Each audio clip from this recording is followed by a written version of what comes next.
Hi hello ಎಲ್ಲರಿಗೂ ನಮಸ್ಕಾರ. ನಾನು ನಿಮ್ಮ ಅನಾಮಿಕಾ ಅನು. ಅಭಿವ್ಯಕ್ತಿ ಡಯರೀಸ್ ಯೂಟ್ಯೂಬ್ ಚಾನಲ್ಗೆ ಸ್ವಾಗತ. ಇನ್ನೂ ಯಾರೆಲ್ಲ ಈ ಚಾನಲ್ಗೆ ಸಬ್ಸ್ಕ್ರೈಬ್ ಆಗಿಲ್ಲ, ದಯವಿಟ್ಟು ಸಬ್ಸ್ಕ್ರೈಬ್ ಮಾಡಿಕೊಂಡು ಪ್ರೋತ್ಸಾಹ ನೀಡಿ. ಕತೆಗಳನ್ನು ಕೇಳಿ ಇಷ್ಟವಾದರೆ ಲೈಕ್ ಕೊಟ್ಟು ಕಮೆಂಟ್ ಮಾಡಿ ಹೆಚ್ಚು ಹೆಚ್ಚು ಶೇರ್ ಮಾಡುವುದರ ಮೂಲಕ ನಮಗೆ ಮತ್ತಷ್ಟು ಪ್ರೋತ್ಸಾಹ ನೀಡೋದನ್ನು ಮರಿಬೇಡಿ. ನನ್ನೆದೆಯ ಬಾಂದಳದಿ ಕಥೆಯ 79ನೇ ಅಧ್ಯಾಯವನ್ನು ನೀವೆಲ್ಲರೂ ಕೇಳಿ ಆನಂದಿಸಿದ್ದೀರಾ ಅಂತ ಭಾವಿಸ್ತೇನೆ. ಹಾಗಾದರೆ 80ನೇ ಅಧ್ಯಾಯವನ್ನು ಶುರು ಮಾಡೋಣ. ಸುಧಾಮಣಿಯವರು ಗೌಡರ ಬಾಯಿಗೆ ಸಿಹಿ ತಿನ್ನಿಸಿದ್ರು. ಅದನ್ನು ಕಂಡ ಗೌಡರು ಏನು ವಿಷಯ ಅಂತ ಕೇಳಿದಾಗ, ನಮ್ಮ ಸೊಸೆ ಸಿಹಿ ಸುದ್ದಿ ಕೊಟ್ಟಿದ್ದಾಳೆ, ಅದೇ ಖುಷಿಗೆ ತಿನ್ನಿ, ನಕ್ಷತ್ರ ತಾಯಿ ಆಗ್ತಾ ಇದ್ದಾಳೆ. ತಾರಾ ಪೂರ್ಣಿಮಾ ಅವರಿಗೆ ಕಾಲ್ ಮಾಡಿ ವಿಷಯ ತಿಳಿಸಿ ಮನೆಗೆ ಬರೋಕ್ಕೆ ಹೇಳು. ನಕ್ಷತ್ರ ಕಣ್ ತುಂಬಿಕೊಂಡ್ಳು. ಈ ಸಮಯದಲ್ಲಿ ಹೆಣ್ಮಕ್ಳು ತಾಯಿನ ಜಾಸ್ತಿ ನೆನಪು ಮಾಡ್ಕೋತಾರೆ. ನಾವೆಷ್ಟೇ ಚೆನ್ನಾಗಿ ನೋಡಿಕೊಂಡ್ರೂ ಹೆತ್ತ ತಾಯಿಗೆ ಸಮ ಆಗಲ್ಲ ಅಂದರು ಸುಧಾಮಣಿ. ಶರದಿ ಸತಿಗೂ ಬರೋಕ್ಕೆ ಹೇಳು ಇಲ್ಗೇನೆ, ಹಾಗೆ ಯತಿಗೂ ಹೇಳು. ಹಬ್ಬ ಮಾಡೋಣ ಇವತ್ತು. ಎಷ್ಟು ವರ್ಷ ಆಗಿತ್ತು ನಮ್ಮ ಮನೇಲಿ ತೊಟ್ಟಿಲು ಕಟ್ಟಿ. ಸಂಭ್ರಮ ಮನೆ ಮಾಡಿತ್ತು ಸುಧಾಮಣಿಯವರ ಮುಖದಲ್ಲಿ. ನಕ್ಷು ತಾಯಿ ಆಗ್ತದಳ.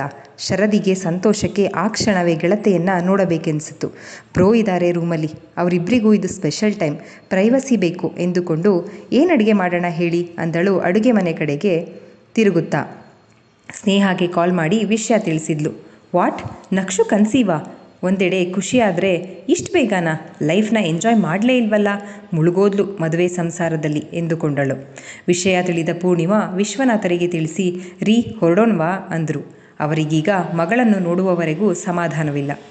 ಈಗಲೂ ಕೂಡ ಬಂದ ಕೂಡಲೇ ತೊಡೆ ಏರಿ ಗುಬ್ಬಿ ಮರಿಯಂತೆ ಕೂರುವ ಮಗಳಿಗೆ ಒಂದು ಮಗುವೆ. ಒಂದೆಡೆ ಸಂತೋಷ, ಮತ್ತೊಂದೆಡೆ ಆತಂಕ ವಿಶ್ವನಾಥರಿಗೆ. ಹೆಣ್ಣಿಗೆ ತಾಯ್ತನವೆಂದರೆ ಮರುಜನ್ಮ. ಮಗಳು ಶಕ್ತಳೆ ಎಂದ್ಕೊಂಡು ರೀ ಹೊರಡೋಣವಾ? ಸೀರೆ ಉಟ್ಟು ಸಿದ್ಧರಾದ ಪೂರ್ಣಿಮಾರ ಧ್ವನಿ ಅವರನ್ನು ಎಚ್ಚರಿಸಿತ್ತು. ಇರು ಪೂರ್ಣ, ಜೀವನ್ ಬರಲಿ, ಜೊತೆಲೇ ಹೋಗೋಣ ಎಂದರು.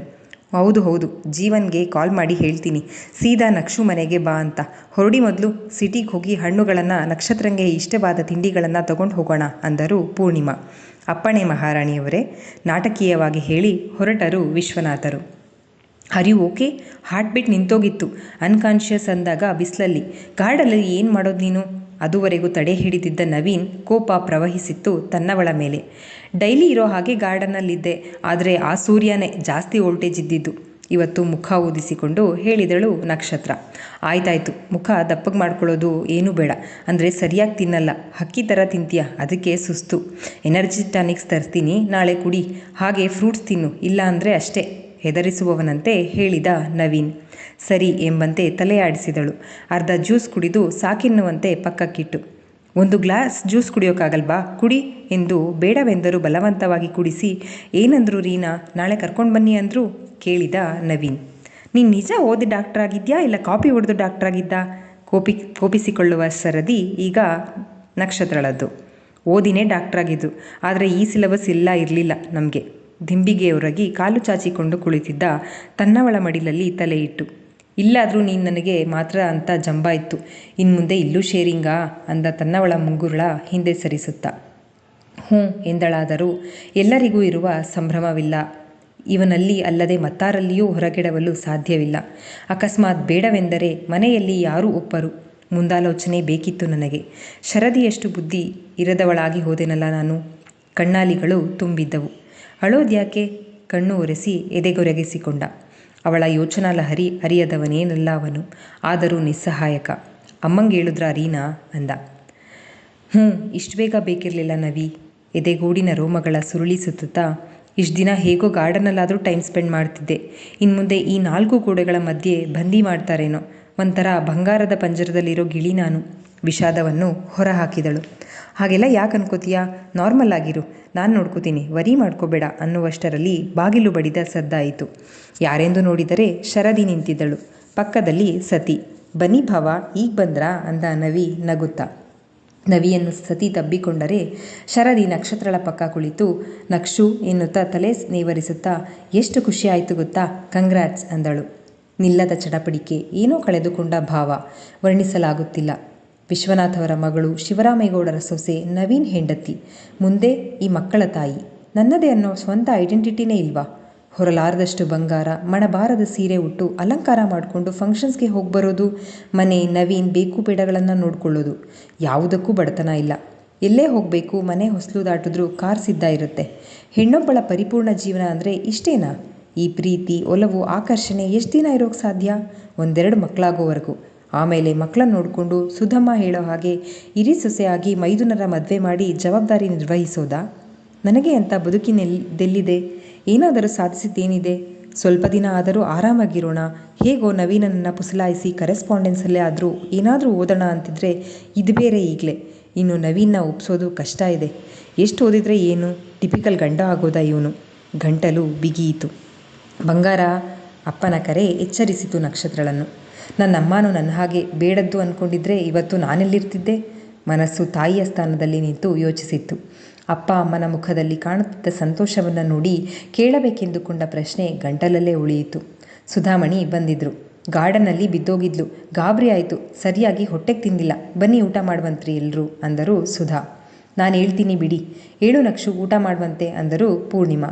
ಅಮ್ಮ ಹೋಗಿರಿ, ಕರ್ಕೊಂಡು ಬರ್ತೀನಿ ಅಂದ ನವಿ, ತನ್ನವಳನ್ನು ನಡೆಯಲು ಇಚ್ಛಿಸದೆ ಅನಾಮತ್ತಾಗಿ ಎತ್ತಿಕೊಳ್ಳುತ್ತಾ. ಬಿಡು, ಓವರಾಗಿ ಆಡಬೇಡ, ನಡೀತೀನಿ.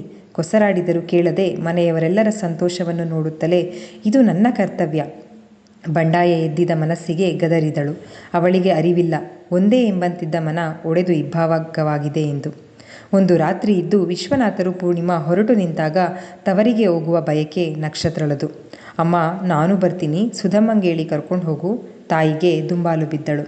ನಕ್ಷು, ಹಾಗೆಲ್ಲ ಸರಿ ದಿನದಲ್ಲಿ ಕರ್ಕೊಂಡು ಹೋಗೋ ಆಗಿಲ್ಲ. ನಾವೇ ಬಂದು ಹೋಗ್ತಾ ಇರ್ತೀವಿ, ಆಯಿತಾ? ಅತ್ತೆದೀರು ಹೇಳ್ದಾಗೆ ಕೇಳು. ಅದು ಬೇಡ ಇದು ಬೇಡ ಅನ್ಬೇಡ. ಮೆಡಿಸಿನ್ ನವಿ ನೋಡ್ಕೋತಾನೆ. ಚೆನ್ನಾಗಿ ತಿನ್ನಬೇಕು. ನೀನೀಗ 2 ಜೀವ, ತಿಳಿ ಹೇಳಿ ಹೊರಟರು ಪೂರ್ಣಿಮಾ. ಆರೈಕೆ ಶುರುವಾಗಿತ್ತು. ಮೊಬೈಲ್, ಟಿವಿ, ಲ್ಯಾಪ್ಟಾಪ್ ಜಾಸ್ತಿ ನೋಡಬೇಡ. ಬುಕ್ಸ್ ಓದು. ಜಾಸ್ತಿ ಟೈಮ್ ಕೂತಿರಬೇಡ. ಏನಾದರೂ ಬೇಕು ಅಂದರೆ ಕೂಗು. ಮೆಟ್ಟಿಲತ್ತಿ ಇಳಿಬೇಡ. ಬಹು ವರ್ಷಗಳ ನಂತರ ಮನೆಯಲ್ಲಿ ತೊಟ್ಟಿಲು ಕಟ್ಟುತ್ತಿರುವ ಸಂಭ್ರಮ ಗೌಡರ ಮನೆಯಲ್ಲಿ. ಒಬ್ಬರು ತಪ್ಪಿದರೆ ಮತ್ತೊಬ್ಬರು ನಕ್ಷತ್ರಳ ಸೇವೆಗೆ ಸದಾ ಸಿದ್ಧ. ರಸ್ತೆ ಬದಿಯಲ್ಲಿ ಇರೋರು ಬಡವರಿಗೆಲ್ಲ ಇಷ್ಟೇ ಆರೈಕೆ ಮಾಡ್ತಾರಾ? ಹೊಟ್ಟೆನಲ್ಲಿ ಮಗು ಇಟ್ಕೊಂಡು ಕೂಲಿ ಕೆಲಸ ಮಾಡೋರು ಎಷ್ಟೊಂದು ಜನ ಇದ್ದಾರೆ ನಮ್ಮ ಮಧ್ಯೆ. ಅವ್ರಿಗೆಲ್ಲ ಏನೂ ಆಗಲ್ಲ, ಅತಿ ಆಡ್ತಾರಪ್ಪ. ಇರುವವರಲ್ಲಿ ಸ್ವಲ್ಪ ಅರ್ಥ ಮಾಡಿಕೊಂಡು ಸಹಕರಿಸುವ ತಾರಾರಲ್ಲಿ ಕೇಳಿಯೇ ಬಿಟ್ಟಳು ನಕ್ಷತ್ರ. ಕೂಲಿ ಮಾಡೋರು ಅಂತಾನೆ ಅಲ್ಲ ನಕ್ಷತ್ರ. ಲಕ್ಷಾಂತರ ವರ್ಕಿಂಗ್ ವಿಮೆನ್ಸ್ಗೆ ಮೆಟರ್ನಿಟಿ ಲೀವ್ ಸಿಗೋದೇ 3-4 ತಿಂಗಳು ಅಷ್ಟೇ. ಕಂಪೇರ್ ಮಾಡ್ತಾ ಹೋದರೆ ಎಲ್ಲದೂ ಅತಿರೇಕ ಅನಿಸೋದು ಸಹಜ. ಅವರವರ ಅದೃಷ್ಟಕ್ಕೆ ಒಲ್ದಿದ್ದು ಅಷ್ಟೇ. ಅವರೆಲ್ಲ ಏನು ಅನ್ಕೋತಾರೆ ಗೊತ್ತಾ? ನಮಗೂ ಎಲ್ಲ ಇದ್ದಿದ್ರೆ ಈ ಟೈಮ್ನಲ್ಲಿ ರೆಸ್ಟ್ ಮಾಡ್ತಾ ಇರ್ತಿದ್ವಿ ಅನ್ಕೋತಾರೆ. ಬಾ, ಗಾರ್ಡನಲ್ಲಿ ವಾಕ್ ಮಾಡೋಣ ಅಂತ ಹೇಳಿ ಕರೆದೊಯ್ಯುತ್ತಿದ್ದರು. ಗೌಡರು ರಾಮಾಯಣ ಮಹಾಭಾರತಗಳನ್ನು ಓದಲು ತಂದುಕೊಟ್ಟರೆ ಅರುಣ್ ಪಂಚತಂತ್ರದ ನೀತಿಕತೆಗಳ ಪುಸ್ತಕಗಳನ್ನು ತಂದುಕೊಡುತ್ತಿದ್ದ. ಪೂರ್ಣಿಮಾ 2 ದಿನಕ್ಕೊಮ್ಮೆ ಮಗಳಿಗೆ ಇಷ್ಟವಾದ ತಿನಿಸುಗಳನ್ನು ಮಾಡಿ ಕೊಟ್ಟು ಕಳಿಸಿದರೆ ತಿಂಡಿ ಕೊಡುವ ನೆಪದಲ್ಲಿ ವಿಶ್ವನಾಥರು ಬರುತ್ತಿದ್ದರು. ನವೀನ್ ಸಂಜೆ 5ಕ್ಕೆಲ್ಲ ಮನೆಗೆ ಬಂದು ತೋಟದ ಕಡೆಗೆ ವಾಕ್ ಕರೆದುಕೊಂಡು ಹೋಗುತ್ತಿದ್ದ. ತಲೆಗೆ ಎಣ್ಣೆ ಹಚ್ಚಿ ಮಸಾಜ್ ಮಾಡುವುದು, ತಲೆ ಸ್ನಾನ ಮಾಡಿದಾಗ ತಲೆ ಒರೆಸುವುದು, ಹೊದ್ದ ಹೊದಿಕೆ, ಬೆಡ್ ಕವರ್ ಚೇಂಜ್ ಮಾಡುವುದರಿಂದ ಹಿಡಿದು ಕೆಲಸದವರು ವಾಶ್ ಮಾಡಿಕೊಟ್ಟ ಬಟ್ಟೆಗಳನ್ನು ಮರಳಿ ಸ್ವಸ್ಥಾನದಲ್ಲಿ ಇಡುವವರೆಗೂ ಎಲ್ಲ ಕೆಲಸಗಳನ್ನು ಮಾಡ್ತಾ ಇದ್ದ ನವೀನ್. ಎಲ್ಲರ ಆರೈಕೆಯಲ್ಲಿ ನಕ್ಷತ್ರ ಮೈಕೈ ತುಂಬಿಕೊಂಡು ಮುಖದಲ್ಲಿ ತಾಯ್ತನದ ಕಳೆ ಹೆಚ್ಚುತ್ತಿದ್ದರೆ ಮೊದಲು ಬಂಡಾಯದ ಬಾವುಟ ಹಾರಿಸಿದ್ದ ಮನ ಇಷ್ಟೊಂದು ಪ್ರೀತಿಸುವ ತನ್ನವರಿಗೆ ಇರುವಾಗ ಆಗದ ಯೋಚನೆಗಳ ಮಾಡುವುದೇಕೆ ಅಂದ್ಕೊಂಡು ಸಂಪೂರ್ಣವಾಗಿ ಅನುಭವಿಸ್ತಿದ್ಲು. ಉದ್ಯೋಗದಲ್ಲಿ ಡಾಕ್ಟರ್ ಆದರೂ ಚೆಕಪ್ ಎಂದು ಬಂದಾಗ ಅವನು ನಕ್ಷತ್ರಳ ಬಾಳ ಸಂಗಾತಿಯಷ್ಟೇ. ತನ್ನೆಲ್ಲ ಕೆಲಸಗಳನ್ನು ಬದಿಗಿಟ್ಟು ಸಾಮಾನ್ಯ ಪತಿಯಂತೆ ಹಾಸ್ಪಿಟಲಿಗೆ ಹೊರಡುತ್ತಿದ್ದ. ಜೊತೆಗೆ 3 ಜನ ತಾಯಂದಿರು. 3 ತಿಂಗಳ ಮೊದಲ ಸ್ಕ್ಯಾನಿಂಗ್ ಮಾಡಿ ಅವಳಿ ಮಕ್ಕಳೆಂದು ತೃಣಮಾತ್ರದ ಉಂಡೆಗಳನ್ನು ಡಾಕ್ಟರ್ ರೀನಾ ತೋರಿಸಿದಾಗ ಕಣ್ಣಾಲಿಗಳಲ್ಲಿ ನೀರಾಡಿ ತಾಯ್ತನ ಜಾಗೃತವಾಗಿತ್ತು ನಕ್ಷತ್ರಳಿಗೆ. ಮನೆಯವರ ನಿಗಾ ಮತ್ತಷ್ಟು ಹೆಚ್ಚಾಗಿತ್ತು. ಗೌಡರಂತೂ ಹೊರ ಹೋದರೆ 10 ಬಾರಿ ಕಾಲ್ ಮಾಡಿ ವಿಚಾರಿಸ್ಕೊಳ್ತಾ ಇದ್ರು. ಸದಾನಂದರು ತೋಟದಿಂದ ಬರುವಾಗ ಎಳನೀರು, ಹಣ್ಣುಗಳನ್ನು, ಹಸಿ ಸೊಪ್ಪು ತರಕಾರಿಗಳನ್ನು ಮರೆಯದೇ ತರುತ್ತಿದ್ದರು. ಜಾತ್ರೆಗಳಿಗೆ ತೇರು ಎಳೆಯಲು ಮುಖ್ಯಸ್ಥರಾಗಿ ಹೋದರೆ ಇಡೀ ಜಾತ್ರೆ ಬೀದಿ ಸುತ್ತಾಡಿ ಮಗುವಿಗೆ ಆಟಿಕೆಗಳನ್ನು ತರುತ್ತಿದ್ದರು ಗೌಡರು. ಕೆಲಸದ ಒತ್ತಡದಲ್ಲಿ ಮೂಲೆ ಸೇರಿದ್ದ ಉಲ್ಲನ್ ಹಿಡಿದು ತಾರಾ ಮೊಮ್ಮಕ್ಕಳಿಗಾಗಿ ಹೆಣಿಗೆ ಶುರು ಮಾಡಿದ್ದರು. ನಿದ್ರೆಯಲ್ಲಿ ಸಣ್ಣಗೆ ನರಳಿದರೂ ಎಚ್ಚೆತ್ತು ಕೂರುವಷ್ಟು ಜಾಗರೂಕನಾಗಿ ನವಿ ಇರುತ್ತಿದ್ದ. ಏನಾದರೂ ಬೇಕಾ? ಯಾರಾದರೂ ಕೇಳಿದರೆ ಏನೆಂದು ಹೇಳಿಯಾಳು? ಬಾಯಿ ಬಿಟ್ಟು ಕೇಳುವ ಮೊದಲೇ ಎಲ್ಲ ಬಯಕೆಗಳನ್ನು ಈಡೇರಿಸುತ್ತಿದ್ದರು ಮನೆಯವರೆಲ್ಲ. ಮೊಲದ ಫಾರ್ಮ್ಗೆ ಬಂದ ಶರದಿ ತಪ್ಪದೆ ಮನೆಗೆ ಬರುತ್ತಿದ್ಲು. ಈಗ ಎಲ್ಲರ ಚಿತ್ತ ಶರದಿ ಕಡೆಗೆ. ಎಲ್ಲರ ನಿರೀಕ್ಷೆಯಂತೆ ಶರದಿಯೂ ಸಿಹಿ ಸುದ್ದಿ ಕೊಟ್ಟಿದ್ದು ಸಂಭ್ರಮ ದುಪ್ಪಟ್ಟಾಗಿತ್ತು. ಇನ್ನೇನು ನಕ್ಷತ್ರಳಿಗೆ 7 ತಿಂಗಳು ತುಂಬುವುದರಲ್ಲಿತ್ತು. ಗೌಡರ ವಂಶದ ಕುಡಿ ಹೊತ್ತವಳಿಗೆ ಸೀಮಂತವನ್ನು ಅದ್ದೂರಿಯಾಗಿ ಮಾಡದೇ ಇರುತ್ತಾರೆಯೇ? ಸಂಭ್ರಮಾಚರಣೆಗೆ ತಯಾರಿಗಳು ಶುರುವಾದವು. ನವಿ, ಎಲ್ಲೋ ಮಿಸ್ ಮಾಡ್ಕೋತಿದ್ದೀನಿ ನಿನ್ನ, ತನ್ನವನ ಮಡಿಲಲ್ಲಿ ತಲೆ ಇಟ್ಟು ಹೇಳಿದಳು ನಕ್ಷತ್ರ. ನಿನ್ನ ಜೊತೆನೇ ಇದೀನಲ್ಲ, ಮತ್ತ್ಯಾಕೆ ಮಿಸ್ ಮಾಡ್ಕೋತಿರೋದು? ತನ್ನವಳಿಗೆ ಕಿಂಚಿತ್ತು ಕೊರತೆಯಾಗುವುದನ್ನು ಸಹಿಸನು ಅವನು. ರೇಗಿಸ್ತಾ ಇದ್ದ ಮೆಂಟ್ಲು, ಕಾಡಿಸ್ತಾ ಇದ್ದ ನಕ್ಷತ್ರ, ಜೋರಾಗಿ ನಡೆದ್ರೆ ಎಲ್ಲರನ್ನೂ ತಪ್ಪಿಸ್ಬಿಡ್ತೀನಿ, ಏಕಾಂತ ಸಿಗಲ್ಲ ಅಂತ ಹೆಜ್ಜೆ ಎಣಿಸ್ತಾ ಆಮೆ ವೇಗದಲ್ಲಿ ನಡೀತಿದ್ದ ಆ ಲವ್ಲಿ ಕಪಲ್ಸ್, ಸ್ಟ್ರೀಟಲ್ಲಿ ಕೈ ಹಿಡ್ಕೊಂಡು ನಡೆಯೋ ಆಸೆನ ಮರೆ ಮಾಚೋಕ್ಕೋಸ್ಕರ ಜಗಳ ಮಾಡಿಕೊಂಡು ನಡೀತಾ ಮುದ್ದಾಗಿ ಕಿತ್ತಾಡ್ತಿದ್ದ ಆ ಜೋಡಿ, ಉಸಿರು ತಾಕಿದಾಗ ಭುಗಿಲೆದ್ದ ಬಯಕೆಗಳ ಹೂಮುತ್ತಿನಿಂದ ಸಮಾಧಾನ ಮಾಡ್ತಿದ್ದ ನವಿ, ಮತ್ತೇರಿಸುವ ಧ್ವನಿಗೆ ಹೆದರಿ ದೂರ ನಿಲ್ತಾ ಇದ್ದ ನಕ್ಷತ್ರ. ಎಲ್ಲರನ್ನೂ ತುಂಬ ಮಿಸ್ ಮಾಡ್ಕೋತಿದ್ದೀನಿ. ನಮ್ಮ ಮಧ್ಯೆ ಪ್ರೀತಿ ಕಳೆದು ಹೋಗಿ ಎಲ್ಲಿ ಬರೀ ಜವಾಬ್ದಾರಿಗಳು ಉಳ್ಕೊಂಡ್ಬಿಡ್ತಾವೋ ಏನೋ ಅಂದಳು ನಕ್ಷತ್ರ. ಅಷ್ಟೇನಾ? ನಾನು ನೀನು ಇರುವಾಗ ಇಂಥ 1000 ಸೀನ್ ಕ್ರಿಯೇಟ್ ಮಾಡ್ಬೋದು. ಒಲವೆಂಬುದು ಎಂದಿಗೂ ಮುದುಕಾಗದ ಚಿರಯೌವನ. ಮನೇಲಿ ಎಲ್ರಿಗೂ ಬೇಕಿರೋದು ಒಂದು ಮಗು. ಕೊಟ್ಟರೆ ನೀನು ಕೇಳಬೇಕು, ಮಗುನ ಕೊಡಿ ಇಲ್ಲಿ ಅಂತ. ಸ್ವಲ್ಪ ಅಂತ ಹಾಗೆ ನೋಡ್ಕೋತಾರೆ. ಆಮೇಲೆ ನಾನಷ್ಟೇ ನೀನಷ್ಟೇ, ಒಲವಿನ ವಿನಿಮಯವಷ್ಟೇ. ತುಟಿಯೊತ್ತಿದ ನವೀನ್. ಕಿಟಾರನೆ ಕಿರುಚಿ ದಿಗ್ಗನೆ ಎದ್ದು ಕುಳಿತರು ವಿಶ್ವನಾಥರು. ಪಕ್ಕದಲ್ಲಿ ಮಲಗಿದ್ದ ಪೂರ್ಣಿಮಾ, ಪಕ್ಕದ ರೂಮಿನಲ್ಲಿದ್ದ ಜೀವನ್ ಇಬ್ಬರೂ ಎದ್ದು ಬಂದಿದ್ರು. ಬೆಡ್ ಲ್ಯಾಂಪ್ ಹಾಕಿ ಎದುರಿಸಿಬಿಡುತ್ತಿದ್ದ ವಿಶ್ವನಾಥರಿಗೆ ಏನಾಯ್ತ್ರಿ ಅಂದರು ಪೂರ್ಣಿಮಾ. ಎದೆ ಹಿಡಿದುಕೊಂಡು ಏದುಸಿರು ಬಿಡುತ್ತಿದ್ದವರ ಎದೆ ನೀವುತ್ತ ಜೀವನ್ ಎದ್ದು ಬಂದು, ಏನಾಯ್ತು ಪಪ್ಪ, ಎದೆ ನೋವ್ತಿದ್ಯಾ? ನೀರು ಕುಡೀರಿ, ಆರಾಮಾಗಿ ಸ್ಟ್ರೇಟ್ ಮಲ್ಗಿ, ಬಾವಂಗೆ ಕಾಲ್ ಮಾಡ್ತೀನಿ ಅಂದ. ಮಗ ಕುಡಿಸಿದ ನೀರು ಕುಡಿದು ಸುಧಾರಿಸಿಕೊಂಡು ಇಬ್ಬರ ಮುಖದಲ್ಲಿದ್ದ ಗಾಬರಿಯನ್ನು ನೋಡಿ, ಗಾಬರಿ ಆಗಬೇಡಿ, ನನಗೇನೂ ಆಗಿಲ್ಲ, ಏನೋ ಕೆಟ್ಟ ಕನಸು ಅಷ್ಟೇ ಅಂದರು ಕಂಡ ಕನಸನ್ನು ಹೇಳದೆ. ಅಪ್ಪ ಕನಸಿಗೆಲ್ಲ ಹೆದರ್ತಾರಾ? ಮಲಗಿ ನಿದ್ದೆ ಮಾಡಿ ಎಂದು ಹೊದಿಕೆ ಹೊದಿಸಿ ಜೀವನ್ ಹಿಂದಿರುಗಿದರೆ, ಏನು ಕನ್ಸ್ಕಂಡ್ರಿ ಅಂದರು ಪೂರ್ಣಿಮಾ. ಏನಿಲ್ಲ, ಲೈಟ್ ಆಫ್ ಮಾಡಿ ಮಲ್ಕೋ ಅಂದರು ಮಡದಿಗೆ. ಒಂದು ಮಗುಗೆ ಜನ್ಮ ಕೊಡೋದೇ ಪುನರ್ಜನ್ಮ, ಅಂಥದ್ರಲ್ಲಿ ನಕ್ಷತ್ರಂಗೆ ಅವಳಿ ಮಕ್ಕಳು, ಎಲ್ಲ ಸುಸೂತ್ರವಾಗಿ ಆದರೆ ಸಾಕು. ಹೆತ್ತವರಿಬ್ಬರ ಮನದಲ್ಲಿ ಕಾಣದ ದೇವರಲ್ಲಿ ಒಂದೇ ಕೋರಿಕೆ. ಚುಕ್ಕಿ, ಬೇಗ ರೆಡಿಯಾಗು, ಇಬ್ಬರೇ ಹೊರಗಡೆ ಹೋಗೋಣ. ಹೇಗೋ ಸೀಮಂತಕ್ಕೆ ಸೀರೆ ತರಬೇಕಲ್ಲ, ತಗೊಂಡು ಹಾಗೆ ಸ್ವಲ್ಪ ಸುತ್ತಾಡ್ಕೊಂಡು ಬರೋಣ. ತಿಂಡಿ ಮುಗಿಸಿ ಬೆಳಗಿನ ಟ್ಯಾಬ್ಲೆಟ್ಸ್ ನುಂಗಿ ಹಗುರವಾಗಿ ಒಂದು ನಿದ್ರೆ ಮುಗಿಸಿ ಎದ್ದವಳಿಗೆ ನವೀನ್ ಹೇಳ್ದ. ಸರಿ ಎಂದು ಫ್ರೆಶಪ್ ಆಗಲು ವಾಶ್ರೂಮ್ ಹೊಕ್ಕರೆ, ಅಮ್ಮ ಚುಕ್ಕಿನ ಸಿಟಿ ಕರ್ಕೊಂಡು ಹೋಗಿ ಬರ್ತೀನಿ ಸುಧಾಮಣಿಯವರಿಗೆ ಹೇಳಿದ ನವೀನ್. ಹುಷಾರ ಕರ್ಕೊಂಡು ಹೋಗಿ ಬಾ ಅಂದರು ಸುಧಾ. ಸಿದ್ಧವಾಗಿ ಬಂದ ಸೊಸೆಗೆ ಶಾಲು ಹೊದಿಸಿ ಬೇಗ ಬಂದ್ಬಿಡಿ ಎಂದು ಹೇಳುತ್ತಾ. ಹಳ್ಳಿ ಮನೆ ಹೋಟೆಲ್. ಶರದಿ, ಸತಿ, ಯತಿ, ಸ್ನೇಹ ಆಗಲೇ ಬಂದಿದ್ರು. ಕಾಲೇಜು ದಿನಗಳು ಮರುಕಳಿಸಿದ್ವು. ಮಾಡಿದ ಕಿಟಲೆಗಳು, ಮುಗಿದಷ್ಟು ನೆನಪುಗಳ ಸಾಗರ. ನೆನಪುಗಳ ಹೆಕ್ಕಿ ಸ್ಮೃತಿಪಟಲದಲ್ಲಿ ತರುತ್ತಲೇ ರೇಗಿದವರೆಷ್ಟೋ, ನಾಚಿ ನೀರಾದವರೆಷ್ಟೋ. ಇಷ್ಟು ದಿನ ಇಲ್ಲದ ವಿಶೇಷ ಸಂತೋಷ ಎಲ್ಲರ ಮುಖದಲ್ಲಿ. ಚುಕ್ಕಿ ಮಾತು ನಿಜ ಅಂದ್ಕೊಂಡ ನವಿ. ಜೊತೆಯಾಗಿ ಕೈ ಹಿಡಿದುಕೊಂಡು ಫುಡ್ ಸ್ಟ್ರೀಟಲ್ಲಿ ಸುತ್ತಾಡಿದ್ದು ಆಯಿತು. ನವೀನ್ ಒಳಗಿನ ಪ್ರೇಮಿಯ ಬಯಕೆಗಳು ಪ್ರತ್ಯಕ್ಷವಾಗಿದ್ದವು. 7 ತಿಂಗಳ ಗರ್ಭಿಣಿ ತನ್ನವಳ ತಬ್ಬಿ ಮುದ್ದಿಸುವ ಬಯಕೆ ಗರಿಗೆದರಿತು. ಮನಸ್ಸಿಗೆ ಲಗ್ಗೆ ಹಾಕಿದವಳೆಂದು ವಂಶದ ಕುಡಿಯನ್ನು ಹೊತ್ತಿದ್ದಾಳೆ. ಎದೆಗೊರಗಿಸಿಕೊಂಡ. ಮದುವೆ ಫಿಕ್ಸ್ ಆಗಿದ್ದಿನ ಹೀಗೆ ಮ್ಯಾಟ್ರೇ ಗೊತ್ತಿಲ್ಲದೆ ಹಗ್ ಮಾಡಿಕೊಂಡಿದ್ದು. ಸ್ನೇಹ ನೆನಪಿಸಿದರೆ ನಕ್ಷತ್ರ, ಹೌದು, ತನ್ನವನೆಂದು ಮೊದಲ ಬಾರಿಗೆ ಮತ್ತಷ್ಟು ಬಯಸಿ ಸನಿಹವಾಗಿದ್ದೆ ನೆನೆದಳು ನಕ್ಷತ್ರ. ಬನ್ರೋ, ಮಗುಗೆ ಡೈಪರ್ ಚೇಂಜ್ ಮಾಡೋದು, ಫುಡ್ ತಿನ್ಸೋದನ್ನ ಕಲಿಸೋದು ಕ್ಲಾಸ್ ಇದೆಯಂತೆ, ಇಬ್ಬರನ್ನು ಸೇರಿಸ್ತೀನಿ ಅಂದ ಯತಿ. ಮುಂದೆ ನನ್ನ ಮಕ್ಕಳಿಗೂ ನೀವೇ ಚೇಂಜ್ ಮಾಡುವಂತ್ರಿ ಅಲ್ವಾ ಸ್ನೇಹ? ನಾವಿಬ್ಬರು ಆರಾಮಾಗಿರೋಣ, ಇಬ್ಬರಿಬ್ರು ಇದ್ದಾರೆ ಅಂದ ಯತಿ. ಸತೀಶ್, ಇವನಿಗೆ ಫಾರ್ಮಸಿಲಿ ಕೆಲಸ ಕಡಿಮೆ ಕೊಡ್ತಿದ್ದೀರಾ? ತೋಳಿಗೆ ಗುದ್ದುತ್ತಾ ಕೇಳಿದಳು ಸ್ನೇಹ. ನಕ್ಷು ಗಾಳಿ ಇವಳಿಗೆ ಬೀಸಿದೆ, ಬಿಡೆ ರಾಕ್ಷಸಿ ಅಂಗೈ ಕಚ್ಚಿದ ಯತಿ. ಅಮ್ಮ ನೋಯ್ತಿದೆ, ಮತ್ತೆರಡು ಏಟು ಹಾಕಿದಳು ಸ್ನೇಹ. ಯತಿ ಸ್ನೇಹರಲ್ಲಿ ನಕ್ಷತ್ರ ನವೀನ್ ಕಾಣಿಸಿದರು ನಾಲ್ವರಿಗೂ. ಯತಿ, ನಿಂಗೆ ಹೋಲಿಸ್ಕೊಂಡ್ರೆ ನಾನೇ ಎಷ್ಟೋ ಬೆಟರ್ ಕಣೋ ಅಲ್ವಾ ಚುಕ್ಕಿ ಅಂದ ನವೀನ್. ನೀವಿಬ್ಬರು ಸೇರಿದ್ರೆ ಸವಾ ಸೇರು, ಸತಿ ಅಣ್ಣ ಬೆಸ್ಟ್ ಅಂದಳು ನಕ್ಷತ್ರ.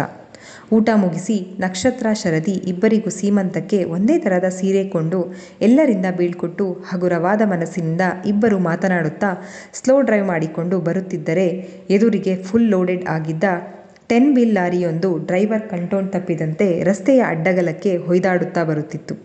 ಲಾರಿಯಿಂದ ತಪ್ಪಿಸಿಕೊಳ್ಳಲು ಎಡಕ್ಕೆ ಸೇತುವೆ ಇದ್ದುದರಿಂದ ಬಲಕ್ಕೆ ತಿರುಗಿಸಿದ ನವಿ. ಕ್ಷಣಾರ್ಧದಲ್ಲಿ ಅಚಾತುರ್ಯವೊಂದು ನಡೆದೇ ಹೋಗಿತ್ತು. ಲಾರಿ ಕಾರನ್ನು ಎಡಗೆ ಸವರಿಕೊಂಡು ಮತ್ತಷ್ಟು ತಳ್ಳಿತು. ಭಯದಿಂದ ನಕ್ಷತ್ರ ಅಪ್ಪ, ಅಮ್ಮ, ನವಿ ಎಂದು ಕಿರುಚಿತ್ತಷ್ಟೇ. ಕಾರು ನವೀನ್ ಕಂಟ್ರೋಲ್ ತಪ್ಪಿ ದೊಡ್ಡ ಆಲದ ಮರವೊಂದಕ್ಕೆ ಗುದ್ದಿತ್ತು. ರಸ್ತೆಯಲ್ಲಿ ಓಡಾಡುವವರನ್ನು ನೋಡಿ ನವೀನನನ್ನ ಗುರುತು ಹಿಡಿದು ಡೋರ್ ಓಪನ್ ಮಾಡಿ ಇಬ್ಬರನ್ನು ಹೊರಗಿಳಿಸಿ ಆಸ್ಪತ್ರೆಗೆ ಸೇರಿಸಿ ಗೌಡರಿಗೆ ಸುದ್ದಿ ಮುಟ್ಟಿಸಿದರು. ಆಗ ತಾನೇ ಮನೆಗೆ ಬಂದಿದ್ದ ಗೌಡರು ಅಪರಿಚಿತ ನಂಬರ್ನಿಂದ ಬಂದ ಕರೆ ಸ್ವೀಕರಿಸಿ ವಿಷಯ ತಿಳಿಯುತ್ತಲೇ ಎದೆ ಹಿಡಿದುಕೊಂಡು ಕುಸಿದು ಕುಳಿತಿದ್ದರು. ಗಾಳಿ ಬೀಸಿ ನೀರು ಕುಡಿಸಿ ಚೇತರಿಸಿಕೊಂಡ ಮೇಲೆ ಏನು ಹೇಳದೆ ನವೀನ, ಲಕ್ಷ್ಮಿ ಎಂದು ಬಡಬಡಾಯಿಸುತ್ತಿದ್ದರು. ಏನಾಯ್ತು ಅವರಿಗೆ ಹೇಳ್ರಿ, ಗಾಬರಿಯಾಗಿ ರೇಗಿದ್ದರು ಸುಧಾಮಣಿ. ಅತ್ತಿಗೆ ಸಮಾಧಾನವಾಗಿರಿ, ಅಣ್ಣ ಏನಾಯ್ತು ಹೇಳಿ, ಸದಾನಂದರು ನಿಧಾನವಾಗಿ ಕೇಳಿದರು.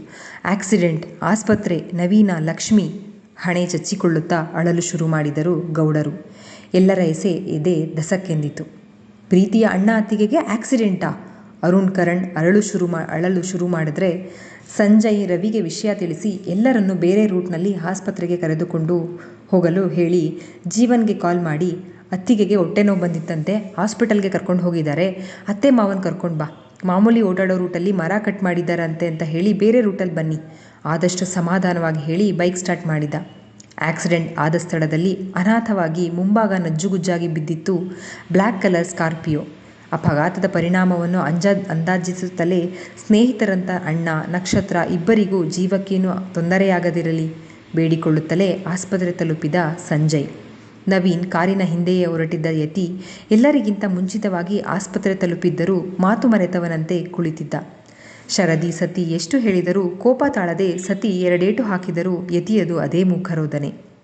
ನಡುಗುತ್ತಲೇ ಗೌಡರ ಫ್ಯಾಮಿಲಿ ಬಂದಿಳಿದರೆ ಆಸ್ಪತ್ರೆಯ ಸಿಬ್ಬಂದಿ ಎಲ್ಲರಿಗೂ ನವೀನ್ ಫ್ಯಾಮಿಲಿ ಪರಿಚಯ ಇದ್ದಿದ್ದರಿಂದ HK ಟೀಮಿನವರೇ ಕೈ ಹಿಡಿದುಕೊಂಡು ಎಲ್ಲರನ್ನೂ ವೇಟಿಂಗ್ ಹಾಲ್ನಲ್ಲಿ ಕೂರಿಸಿದರು. ಯಾರೊಬ್ಬರೂ ಏನೊಂದೂ ಹೇಳುತ್ತಿಲ್ಲ, ಟ್ರೀಟ್ಮೆಂಟ್ ನಡೀತಿದೆ ಅಷ್ಟೇ ಮಾಹಿತಿ ಸಿಗುತ್ತಿರುವುದು. ಇಲ್ಲಿಗೆ ಈ ಸಂಚಿಕೆ ಮುಕ್ತಾಯವಾಯಿತು. ಈ ಸಂಚಿಕೆ ನಿಮ್ಮೆಲ್ಲರಿಗೂ ಇಷ್ಟವಾಗಿದೆ ಅಂತ ಭಾವಿಸ್ತೇನೆ. ದಯವಿಟ್ಟು ನಿಮ್ಮ ಅನಿಸಿಕೆ ಅಭಿಪ್ರಾಯಗಳನ್ನು ಕಮೆಂಟ್ ಸೆಕ್ಷನ್ನಲ್ಲಿ ಹಂಚ್ಕೊಳ್ಳೋದನ್ನು ಮರಿಬೇಡಿ. ಧನ್ಯವಾದಗಳು.